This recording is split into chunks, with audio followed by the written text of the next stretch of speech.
Small body of determined spirits fired by unquenchable faith in their mission can alter the course of history. Our mission was to help. Our determination was indefatigable. Our team was fueled by the hope of better lives for our patients. We did change the course of history. This is our story. My name is Yolanda Abaca. I'm a member of the Board of Directors of Charitable Endowment Support, CES7. I coordinate all the activities of CES7. I come from this country and I have seen the problems and ills of our country, and I'd like to help. This is life-saving. We are helping those impoverished, hopeless people to have hope. Yesterday we had a good day. We saw about 80 patients. A lot of big head and neck tumors, thyroids, breast cancers. We saw some of our patients from our last trip in December. We think we're well over the number of cases we can do, but we're going to continue screening and see which patients we can provide the most help for and try to be most efficient. So my name is Freddie Baheen. We came here as part of this mission with No More Poverty to help Filipinos that are underprivileged with cases that may be difficult. I wanted to contribute with some knowledge that I may have in any way. Many times contribution is not just on a surgical aspect, but it could just be a touch that you're giving a child or a parent to comfort. It could be very emotional. Anything can change a life. So that was the major contributor in why I wanted to be part of this mission. My name is Maria Abaca. I am part of both CE7 indirectly as well as just part of Dr. Umili's surgical staff. Here it's a little different. We've grown up with healthcare fully available to us, and everything's been so easy, getting doctor's appointments, dentists. There hasn't really been much of a struggle for us. So seeing what other people do have to go through is really disheartening, and then knowing that we are able to help is pretty rewarding. My name is Lee Au. I'm a general surgeon and a bariatric surgeon. We're here to see if we can help as many patients as we can with the need to have urgent surgical procedures done. My name is Vicky Echeverry. I'm from Ontario, California.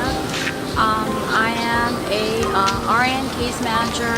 I joined this mission through my daughter, who had an encounter with this mission at the UC Riverside, where she goes.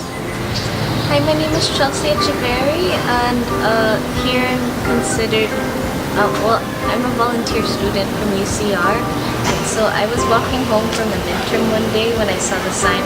I just realized like I was about to go to the Philippines anyhow, and those were concurring dates, so I should see what I can do with it. We we were invited in as a family to work here in the Philippines to help with a surgical medical mission.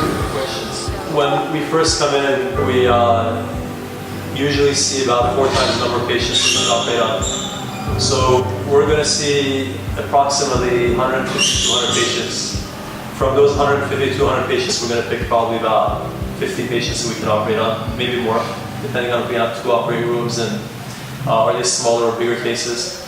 And the way we decide on those cases are, besides the types of procedures we can provide, are which patients need the operations most. So patients that come with cancers, patients that have tumors in their body, their neck, their chest, anywhere it can be, we kind of put those at a higher priority. We do put those at the highest priority.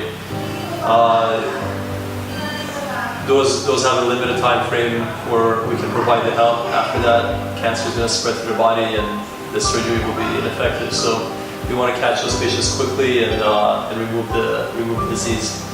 That's where we put a lot of our surgical effort. Then we prioritize children. Children with cleft lips, with palates, with any facial deformities, burns. We'll put those at a higher priority. We have a lot of patients with thyroid pathology. Goiters, or when your thyroid basically grows out of control for whatever reason. We have a lot of patients with very large, huge masses on their neck. And when those start pushing down on their airway where they can't breathe, where they can't eat, we bring those patients in to remove those goiters and help them live a normal life. My name is Michelle Spiritu. I'm 28 years old. Ano lang po, housewife. Ano po, opera po sa goiter. Ano po, nakaya po kasi Hi, ako po si Teresita Romarin. Nag-aalaga lang po ako ng anak ko, 40 years old na po ako. Kaya ang pera po, ako naman po sa pera. Papagamot ko na po sana po nung nakaraang 3 years kasi wala naman po akong pera. Magkano po bang hinihinis ninyo? Hindi pa po napipresyon pero yung biopsy pa lang po, deprived na. Hindi pa, wala pa po yung opera doon, tapos gamot. Kaya hindi ko po naituloy yung pagpapa-opera. Is there anything that you would like to say to our medical team, No More Poverty, CES7, and everyone that helped to make your operation possible? Papasalamat po ako sa inyo kasi katulad ko po, matagal ko na po itong problema. Matutugunan po ninyo. Maraming salamat po sa inyo. Dahil sa inyo, matatanggal na po ang problema ko. Salamat po. Pagmahal ng Panginoon. Salamat.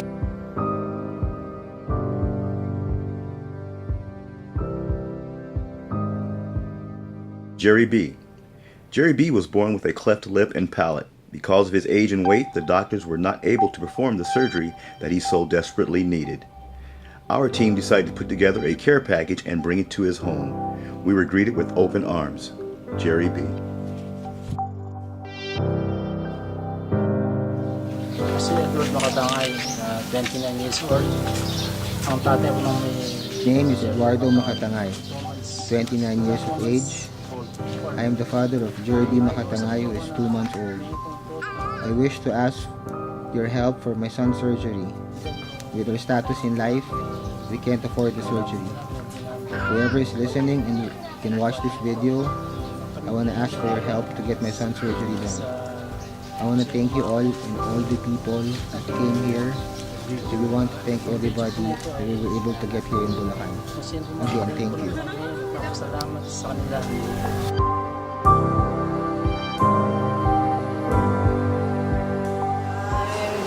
I'm 25 years old. And this is my child. He's a Tauliba.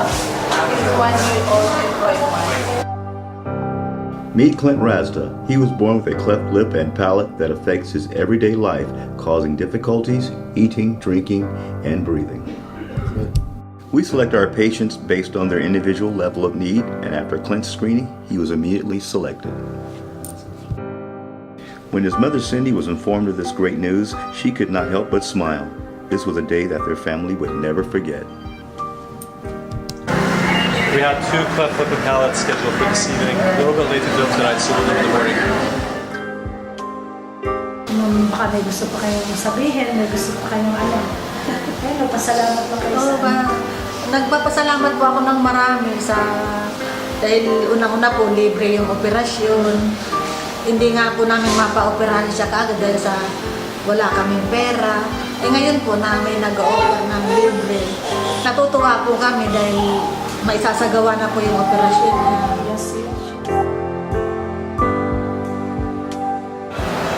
Because kids starting to learn how to speak. He's 15 months old, but he's a little bit small. The optimal time is a year and a half to 2 years, and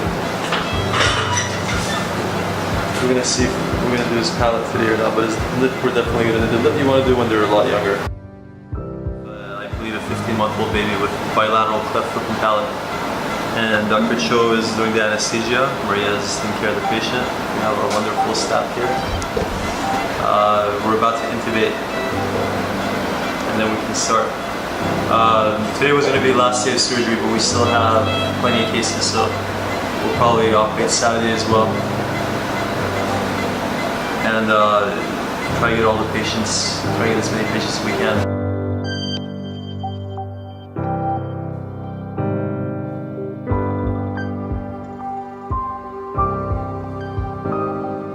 very nervous and kind of excited because the operation is now ongoing. Yeah. About the husband. Masaya po. He said he's very happy. Because their baby is on the operating room right now. And he's hoping that the operation will gonna be successful and there's no problem. So we just finished a bilateral cleft lip case. Everything went pretty smoothly and he's awake. Dr. Cho is working his magic. And on to the next case.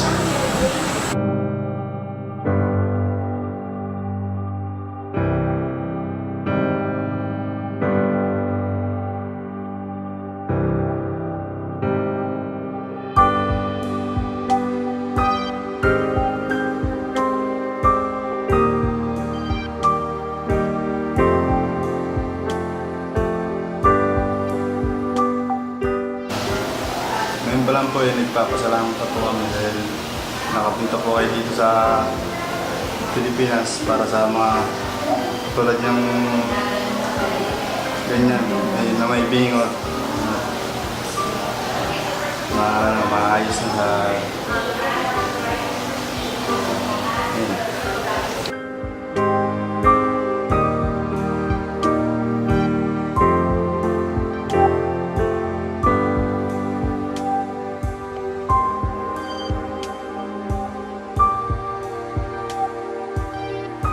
Dr. Bahim, is there any case in particular that stood out to you on this medical mission that touched you or left an impact on you that you'd like to discuss?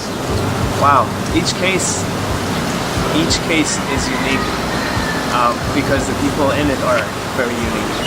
Each case, when you meet the family members and the kids or the patients, it's heartwarming. It's when you know what they had to go through and how long they had to wait to get this and how happy they are. It's very hard to really put my finger on one specific case, but I believe Ricky, the young kid with multinodular tumors in his neck. It's a big mass in front of the neck. It's in a very sensitive area. It's in the neck. It goes all the way from the front of the neck all the way to the back of the neck. I mean, literally about that big. So it's the saddest one in my opinion because of the fact that he isolates himself from the public, and in the right hands he could have taken care of this issue long ago. And his whole life he's been affected by it. When he walks around, he's walking around with a scarf around his thing. You can still see it. Okay, that's one case. I'm 20 years old. Wala pa pong trabaho. Malaki po. Una-una sa pagkatao Kasi nahihiya po kasi ako pag lumalabas ako ng bahay. Lagi lang po ako nasa isang lugar lang po. Kumbaga, isa lang po. Pero masyado naitigay sa mga kasama ko. Saan sila pupunta. We had to do surgery in a place called Bulacan Medical Center where there is an ICU that is 2.5 hours away. So we requested a larger center where they have those capabilities, and that's Bulacan Medical Center. That's where we're at right now. It's a lot larger than district hospitals. They have anesthesia machines that can perform all the procedures. They have an intensive care unit. We can monitor the patients better overnight, so we're in a sense lucky to be able to get this facility and use it for our patient. We're taking our equipment in because this is the first time we've been here and we're not sure exactly what sorts of equipment they have and they don't have, so we brought a lot of what we need, but most importantly we have the aftercare that the patient's going to need for make this procedure successful. A small tumor in the neck could be very dangerous. A large one like this is something that you really have to plan for and make sure you have all the backup and help that we may need. So it's much more important to be in a large medical center like this one. Like Dr. Amidi just mentioned, it's a very difficult area to work with. It includes a lot of sensitive areas of the anatomy. Its tumor is a long time there, so airway trachea is weak. So gonna be reverse reaction to respiration. Sometimes you have to tube to strong enough to respiration. I'm excited that we can make that change. Very excited for him. I hope we can do this operation for him smoothly, where he can recover quickly, and we hope that it can be a safe operation without any problems or complications, and we want him to enjoy his life, his childhood, and as a young adult, and has been. It's hard to think that he's been pulled away from society because of this mass. So hopefully we can bring him back in and help get his life back. Well, Ricky, we're gonna take very good care of you. The reason we're here is because we think we can really we can help and we can get something good out of this.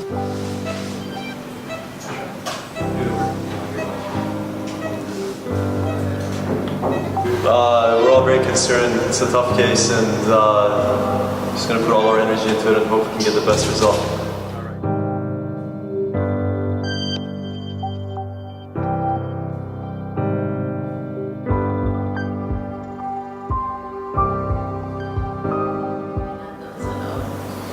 Ako po si Marites de Castro. Anak ko po si Ricky de Castro. Sa ngayon po, nasa loob po siya ng operating room. Ito po medyo natitense, medyo kinakabahan, pero walang posible sa Panginoon.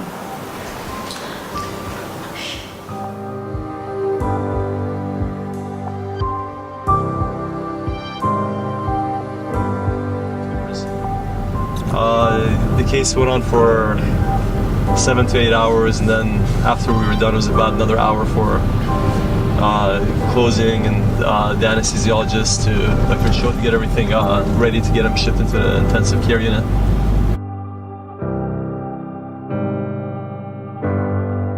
He's post-op day 1, and everything looks good. All of his cranial nerves are intact. He doesn't look to have any deficits of his cranial nerves or any major structures. He did well. He's extubated. We were able to help him out, and now he can function without isolation in society. I think to me that was the most important case probably out of everyone that we've done, because it's saving him not just physically but also emotionally in a big way. And that, I guess, touched my heart, that each one of these patients uniquely touched me and allowed me to see the world a little bit with more humility. Certainly will benefit him, and hopefully we'll be able to continue his care.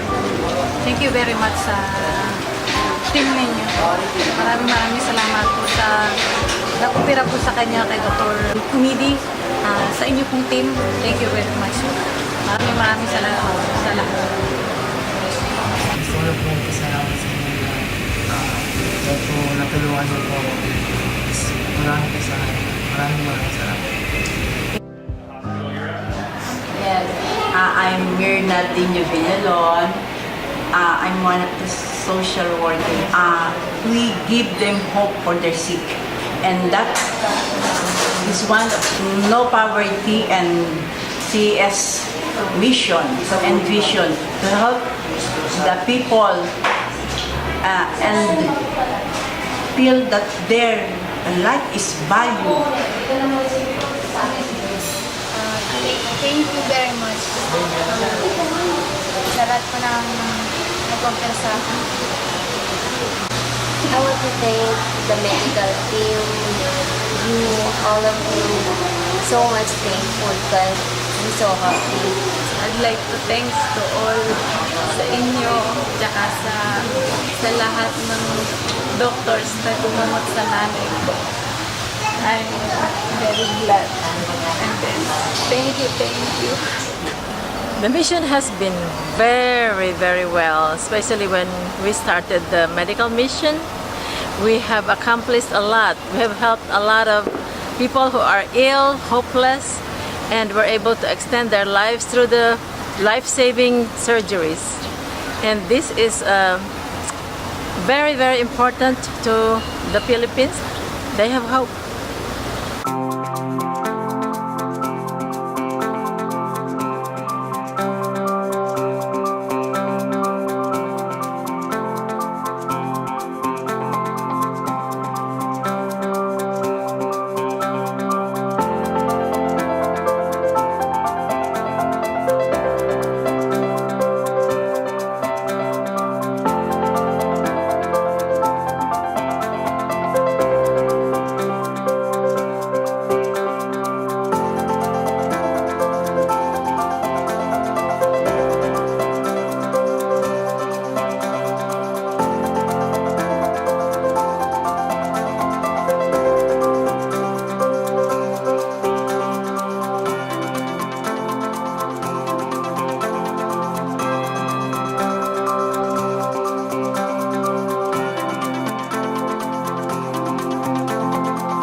sa taos-puso po niyang pagtulong sa aking anak sa malaki pong pagbabago ng operation po sa aking anak. Talaga pong napakalaking tulong po yun sa anak ko dahil niligtas po niya yung buhay ng anak ko sa operation ngayon po. Kaya thank you very much po sa mga tumulong, sa mga kasamahan po niya. Maraming salamat po. Ganon din po sa NMP CES7. Maraming salamat po sa team nila. Thank you very much. God bless you. I'm just here to help out. It's whatever it's needed. I'm there. I feel honored to be here. I feel honored to be among some amazing surgeons, medical staff. Honored to just be chosen to be part of this crew, and literally be honored to be able to be trusted so I can help and take care of these patients. My name is Dr. Anthony Nacobili. I'm a sociologist in San Miguel. I'm Dr. Shahani, and I'm an obstetrician gynecologist. Thank you for coming to San Miguel District Hospital. Thank you for helping the Filipino people. And same thing, I hope you continue doing it, not just in Bulacan, but also to other provinces in the Philippines. Thank you, and I hope see you next time, guys. Thank you for helping us. Hi, I'm Nerissa Torres. I work at the provincial government of Bulacan. I'm here today because I was tasked to create an audiovisual presentation that will be shown on Monday for the provincial government. Now that I'm here, I just realized that it's more personal. It's different that I was able to see it with my own eyes. I can say that it's really a noble job of these doctors and nurses to come here and choose our province, Bulacan, to have this medical mission, which is we are very thankful for. Seeing how noble and how noble what the doctors are doing here, and how the patients are touched and how they are thankful to the doctors, I can say that a lot of people or even organizations should extend a helping hand in any way they can to the charitable endowment support and the No More Poverty organizations, because they are really helping a lot of people from different countries all over the world. In behalf of the Public Affairs Office of the Provincial Government of Bulacan, we are really thankful. May it be the Lord who return the favors you have done to the Bulakeños 1,000 folds, and may God bless you more with your endeavors. Morning. My name is Marizen G. Reyes, the Hospital Administrator of San Miguel District Hospital. In behalf of Dr. Texon, our Chief of Hospital, and the staff of San Miguel District, we would like to thank Julian Omidi and Cindy Omidi for their generous funding of all medical supplies, medications, surgical instruments, and medical equipment. This mission would not have been possible without their significant contribution. We would also like to thank Dr. Omidi for his leadership of the surgical team and for the outstanding outcome of each year of each and every patient. We are grateful to the Omidi family for their kind contribution of excess medical supplies, medications, and medical equipment, which we will continue to use to our patients. We look forward to working with the Omidi family, No More Poverty, and CES7 again in the future.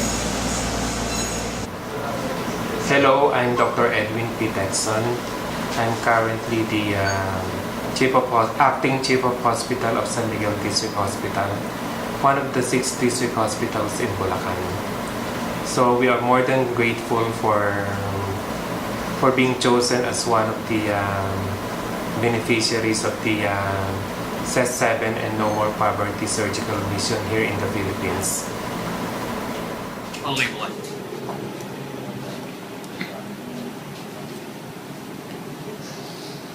On behalf of the people of the 1st District of Bulacan, we would like to thank the No More Poverty and Charitable Endowment Support 7, headed by Dr. Michael Omidi, Dr. Julian Omidi, and Ms. Cindy Omidi for your valuable support as we share our common goal to have a healthier, happier Bulacan. Thank you and mabuhay. I hope more people you can help, and especially very thanks to Dr. Michael Omidi. The only I can say thank you, thanks God, for everybody, for the nurses, to you, to everybody. Thank you.